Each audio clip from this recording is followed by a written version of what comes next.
और अपने आप ही देख रहे हैं आप। मैं हूं प्रशांत कटारे और आपको सीधे भोपाल लिए चलते हैं, जहां महाराणा प्रताप स्मारक का शिलान्यास हुआ है। नरेंद्र सिंह तोमर क्या कुछ कह रहे हैं, सुनेंगे। अकबर को महान बताया जाने लगा और उसी का परिणाम है कि हम लोग लंबे कालखंड तक दुरावस्था के शिकार हुए। अगर अकबर के स्थान पर आजादी के बाद महाराणा प्रताप और महाराज शिवाजी महान थे, ये पढ़ाया जाता तो आज हिंदुस्तान दुनिया का नेतृत्व करने वाला राष्ट्र बन गया होता। लेकिन हम सब जानते हैं कि उतार और चढ़ाव ये प्रकृति के हिसाब से चलते हैं। अब हिंदुस्तान के उतार का समय समाप्त हो गया है, हिंदुस्तान के उदय का समय प्रारंभ हो गया है।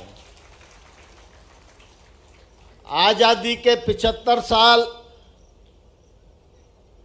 और आजादी के 2047 में होने वाले 100 साल, यह जो 25 साल का समय है, यह समय भारतवर्ष को ऊंचाइयां प्रदान करने का समय है।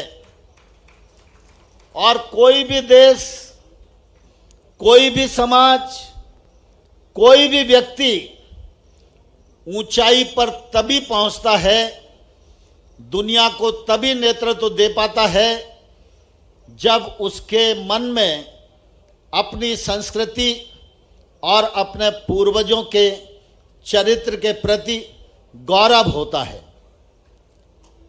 और आज हम सौभाग्यशाली हैं कि वो समय हम सब लोगों को निकट से दिखाई दे रहा है। आज हमारा देश अगर आध्यात्मिक दृष्टि से देखे तो भी अग्रणी भूमिका निभा रहा है। एक कालखंड था जब लोग कहा करते थे वो समय कभी नहीं आएगा जब राम मंदिर बन पाएगा, लेकिन आज राम का मंदिर बनना प्रारंभ हो गया है। जनवरी में हम सब लोग प्रभु राम के दर्शन करेंगे। यह भारत के अभ्युदय का समय है।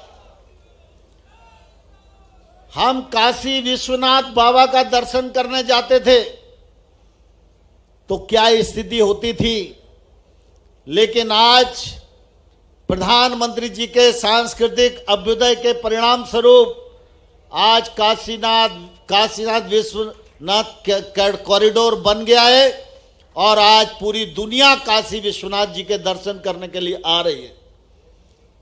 फिर चंद्रयान के दक्षिणी ध्रुव पर भारत का तिरंगा फैलाने का सवाल हो, चाहे G20 के माध्यम से सारी दुनिया में जय जयकार करने का मामला हो, हर दिशा में भारत आज अग्रणी भूमिका निभाने के लिए अग्रसर है।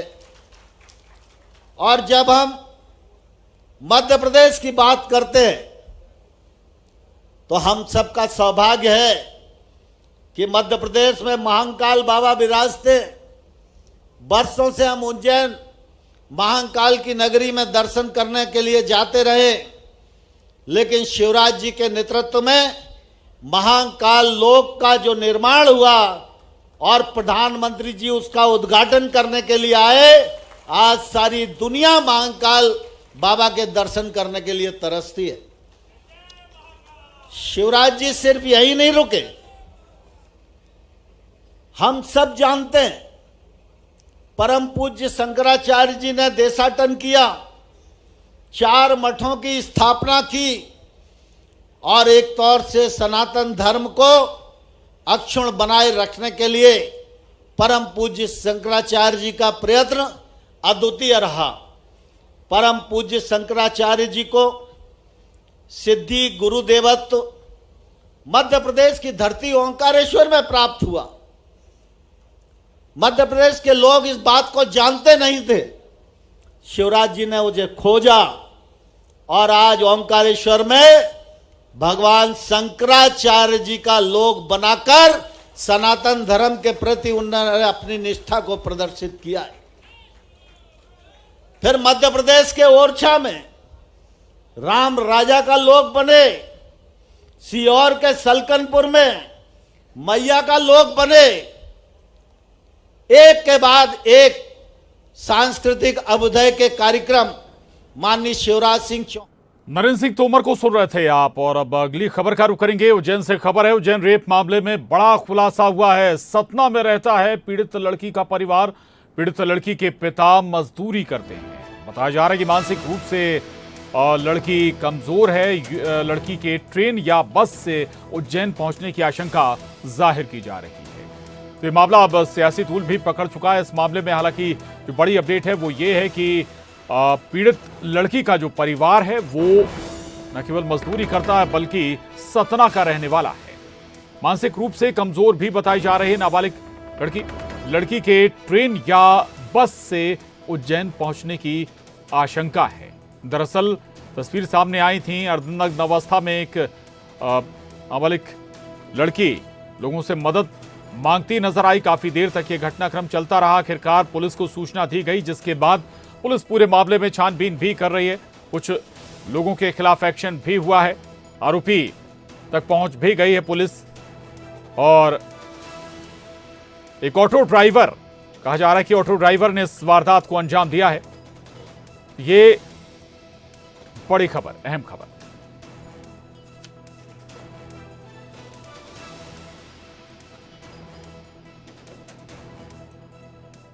सर को ये बताया गया है कि बच्ची जो है अपने पापा के साथ रहती है, कि जो मजदूरी और बकरी चराने का काम करते हैं।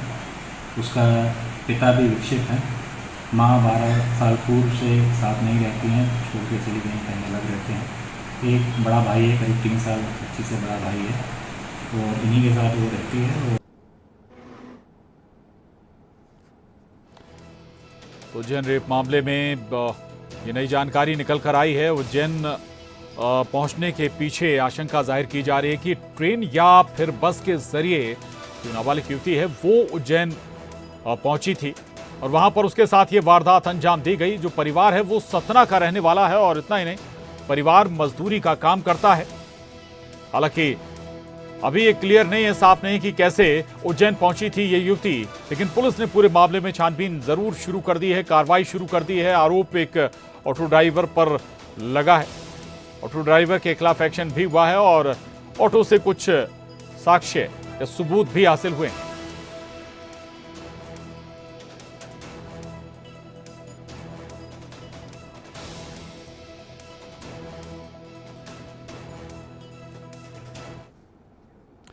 और छत्तीसगढ़ आपको लिए चलते हैं। कृषक सम्मेलन में मुख्यमंत्री भूपेश बघेल पहुंचे हैं। तस्वीरें आपको दिखाते हैं। कृषक सम्मेलन हो रहा है छत्तीसगढ़ में। राष्ट्रीय अध्यक्ष माननीय खड़गे साहब आ रहा है। उसके साथ हमारे प्रभारी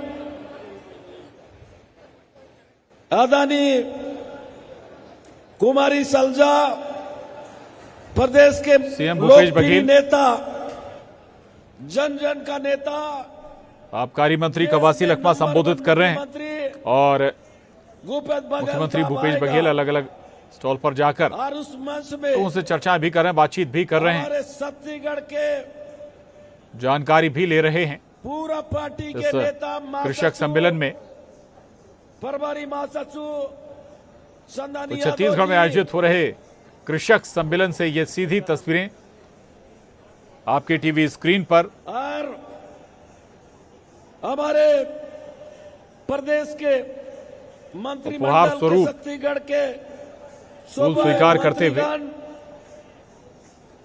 और हमारे कांग्रेस पार्टी के जिला कांग्रेस अफसर उन्हें संबंधित स्टॉल और उससे जुड़ी जानकारी कांग्रेस जोन उपलब्ध करा रहे हैं मुख्यमंत्री को। महिला बूथ कमेटी है, सभी लोग यहाँ बहुत ज्यादा लोग से आए हैं। आज 4 दिन पहले स्कूली बच्चे और युवा भी इस हिंदुस्तान कृषक सम्मेलन का हिस्सा हैं। छत्तीसगढ़ के बलौदा बाजार में ये कृषक सम्मेलन तुम्हारे आयोजित हो रहा है। बिलासपुर में अभी न केवल प्रियंका गांधी सियासत से जुड़े लोग बल्कि कहां के रहेगा।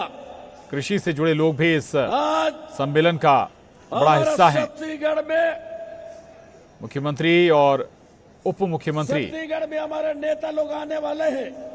अरे क्या तस्वीरों में अभी ये सीएम भूपेश बघेल थोड़ा यहाँ से तक और डिप्टी सीएम टीएस सिंहदेव अभी ये हमारे कड़गे कृषक सम्मेलन में मुख्यमंत्री शामिल होने के लिए पहुंचे हैं। सबसे पहले मुख्यमंत्री ने सब लोग ताली मारो। जायजा लिया, अलग अलग स्टॉल्स का जानकारी ली, बातचीत की। क्योंकि हिंदुस्तान का पहला सरकार है कर्जा माफ 10,000 करोड़ कर्जा माफ करने वाला। तो आज विकास कार्यों का लोकार्पण भी, सौगात भी बलौदा बाजार वासियों को, के लोगों को, आदिवासी लोगों को देवगुड़ी गोटुल बनाने वाले यहाँ भी नेता यहाँ पहुंचने वाले हैं और उनके लिए और जोरदार ताली मार के स्वागत करना है। क्योंकि आज आने वाला सुना की, महाराणा प्रताप की, छत्रपति शिवाजी महाराज की, महाराज छत्रसाल की, भारत माता की।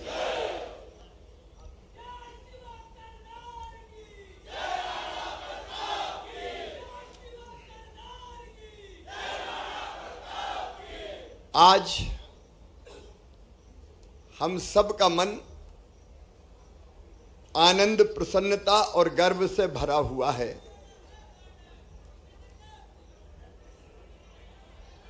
इस कार्यक्रम में आज उपस्थित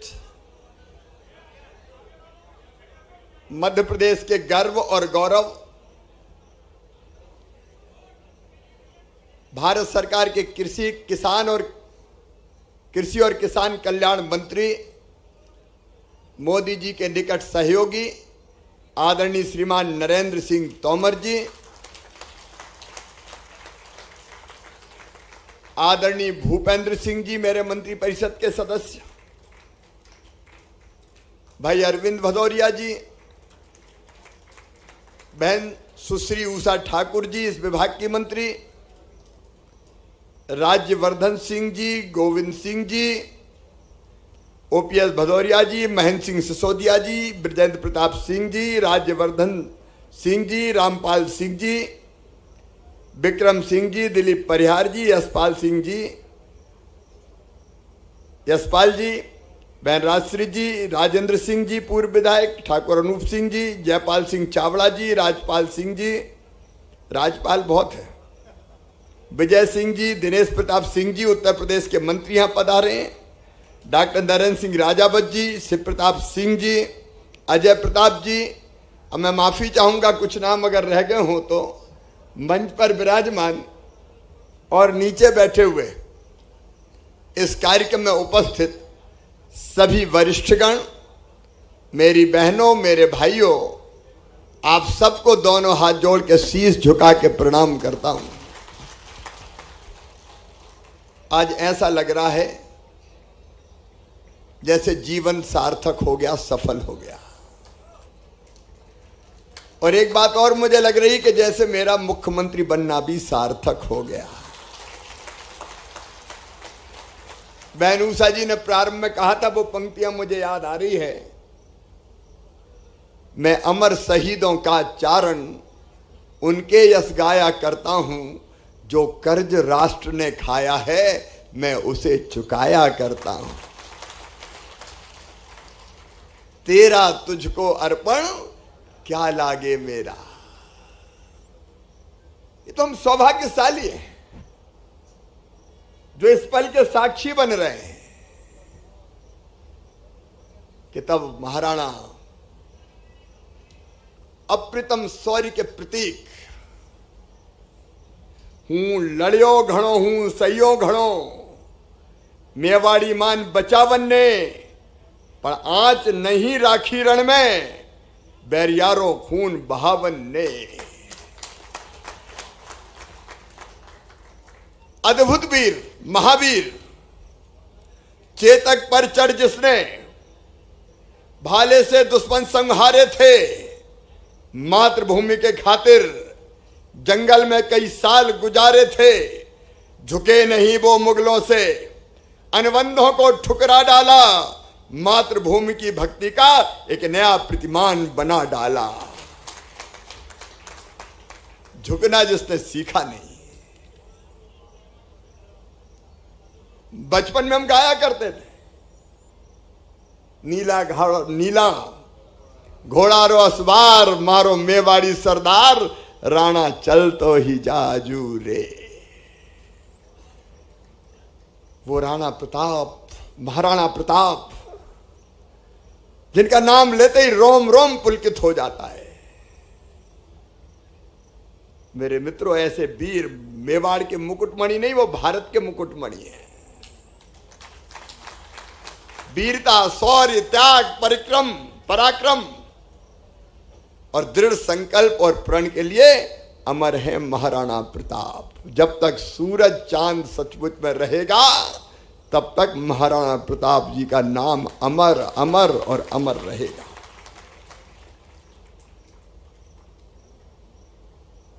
हल्दी घाटी जैसा कोई युद्ध हुआ होगा, 30,000 की सेना का मुकाबला 3,000 से। मुगल उनके नाम से कांपते थे। अकबर की सेना को घुटनों पे ला दिया था और उनकी मां ने उनको बचपन से शिक्षा दी थी कि बेटा कभी निहत्ते शत्रु पर वार मत करो, अगर निहत्ता हो तो पहले तलवार दो फिर ललकारो।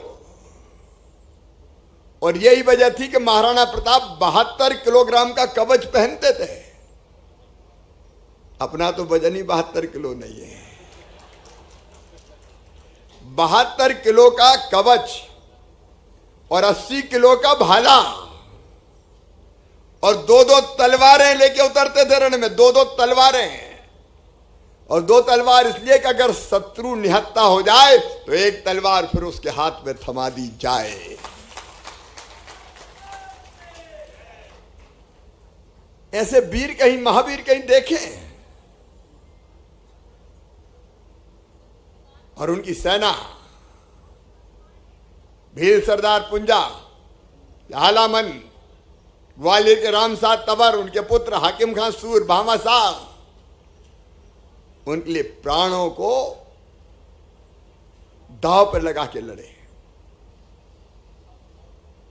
और महाराणा प्रताप थे जिन्होंने फिर छापामार युद्ध भी शुरू किया और लोक नायक बन गए। उन्होंने कहा था, घास फूस की रोटी खा लूंगा लेकिन मेवाड़ की स्वाधीनता से समझौता नहीं करूंगा। मित्रों, भाव विभोर हो जाते हम ये नाम लेते ही। और हम सब जानते हैं, लगातार संघर्ष करते करते 1589 में महाराणा प्रताप ने लगभग पूरा मेवाड़ वापस ले लिया था। पूरा मेवाड़ वापस ले लिया था। बारंबार प्रणाम है ऐसे वीर शिरोमणि को,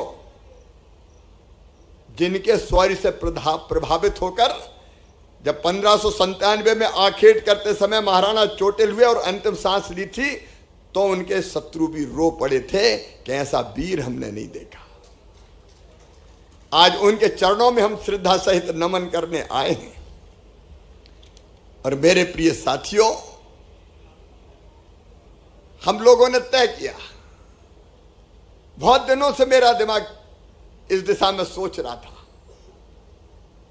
कि जिनने अद्भुत इतिहास रचा है, उनसे आने वाली पीढ़ियों को प्रेरणा लेनी चाहिए। नरेंद्र सिंह जी सही कह रहे थे, इतिहास विकृत तरीके से पढ़ाया गया, गलत इतिहास पढ़ाया गया। अकबर महान हो गए, महाराणा प्रताप जी की सही जीवनी भी नहीं पढ़ाई। हम इतिहास बदल देंगे, जो सही है वो आने वाली पीढ़ियों के सामने लाएंगे। और इसलिए सरकार का काम केवल पुल पुलियां, सड़क, स्कूल, अस्पताल, कॉलेज बनाना नहीं है। आने वाली पीढ़ियों को प्रेरणा देना भी है और सही ढंग से इतिहास पढ़ाना भी है। तो एक तो इतिहास की किताबों में पढ़ेंगे, लेकिन दूसरे एक ऐसी रचना हो जाए कि आने वाली पीढ़ियां क्या हम सब लोग भी देखें तो महाराणा प्रताप जी के व्यक्तित्व और कृतित्व से परिचित हो जाएं और श्रद्धा के सुमन अर्पित करते हुए जाएं। और इसलिए कुंभलगढ़ दुर्ग से प्रेरित होगी महाराणा प्रताप जी का स्मारक, महाराणा प्रताप लोक की संरचना। उनकी प्रतिमा आपने अभी फिल्म देखी छोटी सी, उनकी भव्य प्रतिमा लगेगी। उनके साथ बप्पा रावल, कुमार प्रथम, महाराणा हंबीर, महाराणा कुंभा, महाराणा सांगा और महाराणा उदय सिंह के जीवन चरित्र की प्रदर्शनी भी लगेगी। महाराणा की जीवनी पर 20 मिनट की एक फिल्म प्रदर्शन के लिए यहां इंटरप्रिटेशन सेंटर भी बनेगा ताकि वो फिल्म देखें लोग। मेवाड़ एवं राणा प्रताप जी के जीवन की घटनाओं और कलाकृतियों को प्रदर्शित करने के लिए गैलरी बनेगी। लैंडस्केप एरिया में खुली गैलरियों के माध्यम से महाराणा प्रताप द्वारा वन में व्यतीत किए गए कालखंड का पूरा प्रदर्शन किया जाएगा। चित्तौड़ में महाराणा कुंभा द्वारा बनाए गए विजय स्तंभ की प्रतिकृति भी लगेगी। 2000 लोगों की बैठने की क्षमता का एक आकाशीय मंच होगा जहां महाराणा प्रताप जी के शौर्य, पराक्रम, त्याग और बलिदान पर आधारित लाइट एंड साउंड शो भी होगा। निकास पार्क पर प्रमुख युद्धों के भित्ति चित्र की प्रदर्शनी होगी। 3D कलाकृतियों का चित्रण होगा और आने जाने वालों के लिए जन सुविधाएं, कैफेटेरिया वगैरह जो चीजें आवश्यक है वो भी बनाई जाएगी। मेरे प्रिय बहनों और भाइयों, मैं आपसे इस अवसर पर केवल एक ही निवेदन करता हूं, यह कार्यक्रम कोई राजनीतिक कार्यक्रम नहीं है, यह भावनात्मक कार्यक्रम है। अपने हृदय की संपूर्ण श्रद्धा उड़ेल कर हमने महाराणा प्रताप लोक बनाने के लिए का फैसला किया है। इसमें और कोई दृष्टि नहीं है। उनकी जीवनी भारत को एकजुट रहने की प्रेरणा देती है। उनकी सेना में हर जाति और पंथ के लोग थे और जिस छापामार युद्ध से उन्होंने मुगलों को पराजित किया था, दांत खट्टे किए थे, उसमें भील समुदाय की भी बड़ी भूमिका थी। हमें उनकी महागाथा से यह सीख मिलती है कि हमें परास्त कर भारत पर राज करने के लिए कैसे भाइयों में भी फूट डालने की कोशिश की गई थी, तो आगे कोई ये फूट डालने में सफल ना हो पाए। मैं सचमुच में शब्दों में अपने भाव को व्यक्त नहीं कर पा रहा। मैं तो एक बार फिर उनके चरणों में प्रणाम करता हूं। कुछ पवित्र काम इस शरीर से संपन्न हुए हैं, चाहे महाकाल महालोक बना हो, चाहे रानी महारानी पद्मावती उनका स्मारक बना हो, रानी दुर्गावती जी का भी स्मारक बनेगा, वो फैसला भी हमने किया। और आज एक ही दिन जन्मदिन पड़ता है महाराज छत्रसाल बुंदेला और महाराणा प्रताप जी का। तो मध्य प्रदेश के कालजयी सपूत, बुंदेलखंड के गौरव महाराज छत्रसाल के समाधि स्थल मऊ साहनिया में उनके जीवन और अवदान पर भी एक भव्य स्मारक बनाया जाएगा। लाइट एंड साउंड शो भी वहां होगा। धुवेला में वर्तमान संग्रहालय का सुसज्जीकरण भी किया जाएगा और विकास भी किया जाएगा। ये ऐसे महापुरुष है जो हमें सदैव प्रेरित करते हैं। आदिगुरु शंकराचार्य जी की भव्य प्रतिभा लगी, देवी लोक बन रहा है, राम रजा लोक बन रहा है, वनवासी राम लोक बन रहा है। एक नहीं, ऐसी अनेकों अनेकों हमारे देवलोक और हमारे महापुरुषों पर आधारित ये स्मारक और लोक इसलिए बन रहे हैं कि आने वाली पीढ़ियों को हम सही प्रेरणा और दिशा दे सकें। और मैं अपने आप को अत्यंत सौभाग्यशाली मानता हूं कि मेरे जैसे छोटे से व्यक्ति को यह सौभाग्य मिला कि हमने स्मारक का भूमि पूजन संपन्न किया। सचमुच में हम धन्य हैं। और प्रधानमंत्री श्रीमान नरेंद्र मोदी जी के नेतृत्व में आजादी के अमृत काल में एक वैभवशाली, गौरवशाली, संपन्न, समृद्ध और शक्तिशाली भारत के निर्माण के महायज्ञ में अपना योगदान दे पाए। इस अवसर पर आप पधारे, आप भी सौभाग्यशाली है। मैं आपको प्रणाम करता हूं। अद्भुत स्मारक ये बनेगा। और देश पहले मुझे कहा कि कहीं बाहर बनाते हैं। मैंने कहा बाहर बनाने में दिक्कत ये है कि कितनी दूर देखने जाएंगे। तो हमने कहा वो हृदय सम्राट हैं भारत के, तो भोपाल के हृदय में ही उनका स्मारक बनेगा। इसलिए इस महत्वपूर्ण स्थल का हम लोगों ने चयन किया है। एक बार फिर अद्भुत शौर्य के प्रतीक भारत के मुकुटमणि महाराणा प्रताप जी के चरणों में प्रणाम करते हुए, और आज अमर शहीद भगत सिंह जी की भी जयंती है, उनके चरणों में भी प्रणाम करते हुए मैं अपनी बात को समाप्त करता हूं। मेरे साथ बोलिए भारत माता की, भारत माता की, भारत माता की। बहुत बहुत धन्यवाद, प्रणाम, नमस्कार।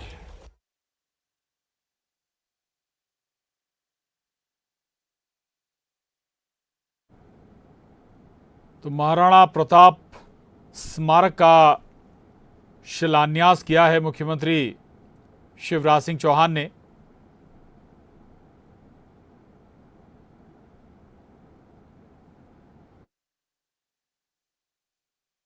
Ready, boys?